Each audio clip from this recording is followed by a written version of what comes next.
Welcome, Internet Nomad. Today I'm sharing my game tale on Life is Strange Reunion. My expectations were pretty low for this game. I posted on X how this game has to prove double exposure needed to exist. I will explain in the spoilers section why I think this is a fact. So now, I'm going to explain my thoughts on the game before diving into the story and choices I made. Overall, this is a love letter to the original game. I nearly cried at the end, after it was all said and done. This is fan service done right, but after alienating half of the fan base with double exposure, I don't think this reaches most people. If you're one of those fans who claim Deck 9 is fanfiction, this is the best fanfiction they ever wrote. This beats Before the Storm and Double Exposure. I don't think it tops True Colors. I prefer True Colors because its gimmick wasn't reliving the first game again. The rewind time power returns, which is my favorite power. They don't do too much with it this time. It still provides the same redo choices by seeing the immediate results. I rewinded 2 choices throughout the whole game. This game panders to Pricefield fans of the series, but I believe most of them moved on from Life is Strange. Personally, I prefer shipping Max and Chloe. Before the game, you have to put choices from the original Life is Strange and Double Exposure. The main choice is your final choice from Life is Strange. This impacts the story greatly. The others provide backstory that is easily missed. Having both Chloe and Max playable was awesome. I love the dynamic of going between both of these characters.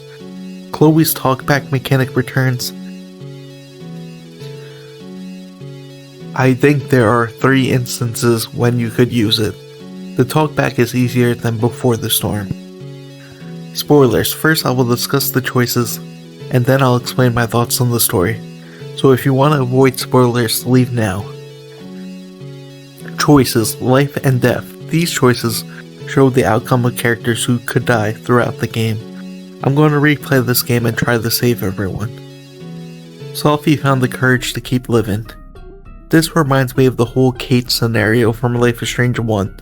Throughout the game you are given choices which could piss off Sophie. Making a good choice provides a good answer. Too many wrong answers and Sophie kills herself. Loretta survived the fire. Since I picked Ren as the arsonist, she survived the fire without intervention. Owen survived the fire. This also happens because I chose Ren.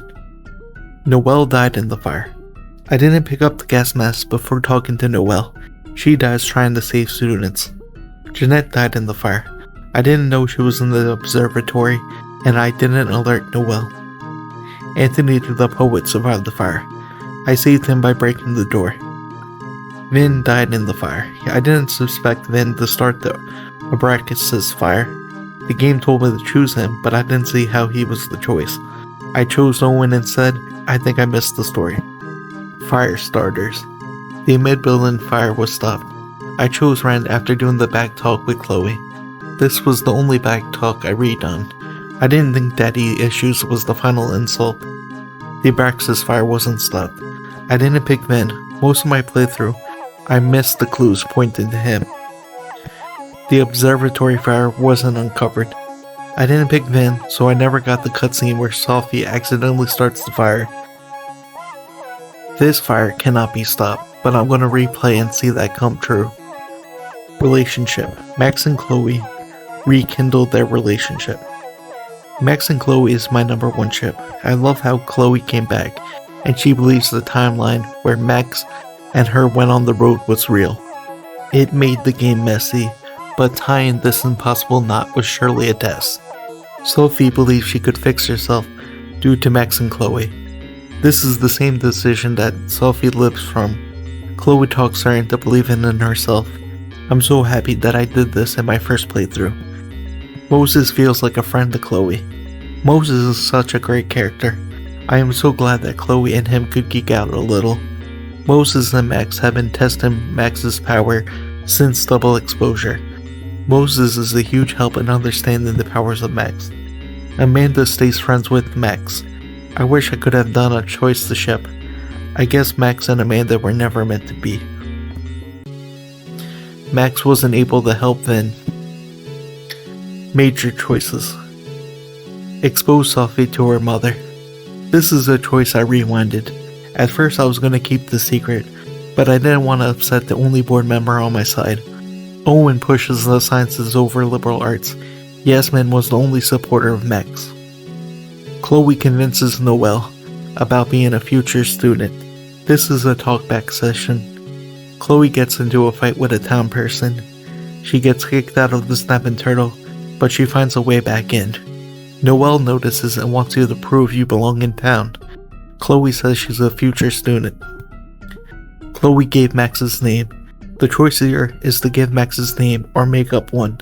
I chose Max. Told Sophie about the fire.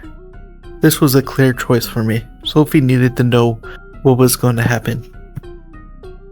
Convince Joey that you're part of the protest.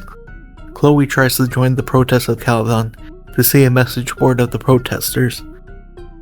You held hand with Chloe. I wanted to kiss, but after seeing it failed the first time, I didn't retry. Chloe attacked the intruder. In the Abraxas house, there's a secret that Owen, Vin, and Yasmin want to bury.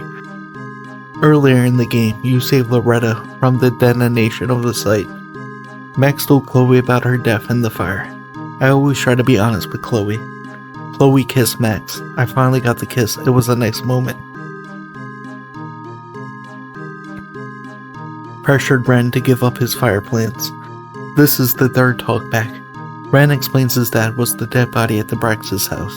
At the end, Max gives him pictures of his father and explains the situation. His father took spiked wine and killed himself while high. Chloe suspected Ren. Max suspected Owen. This was the wrong choice and it cost Vin's life. Chloe destroyed the photo. At the end, Moses gives Chloe Max's selfie. His reason is Max would keep rewinding, trying to save everyone. I love they gave Chloe the final choice this time. I destroyed the photo thinking Max can't focus on the past too much. Final thoughts. I understand now why double exposure needed to exist. The reunion between the two timelines was fundamental to this game. I personally enjoyed the game a great deal. I felt the ending with the montage of Pricefield was epic. I'm 100% happy with this game. I think if this is the final Life is Strange game, I will be happy. I hope Deck 9 could create original games outside of the brand. Don't Nod is still carrying the torch of making great games. I don't need a sequel to the story. The future of Life is Strange is completely uncertain. I guess they still have Diamond, so they could explore her powers. But for now, I'm happy with the closure. I want to replay every Life is Strange game again. My next one is Life is Strange 2. I have a big video cooking for my 4th anniversary, which will be Life is Strange theme. Farewell, Internet Nomad.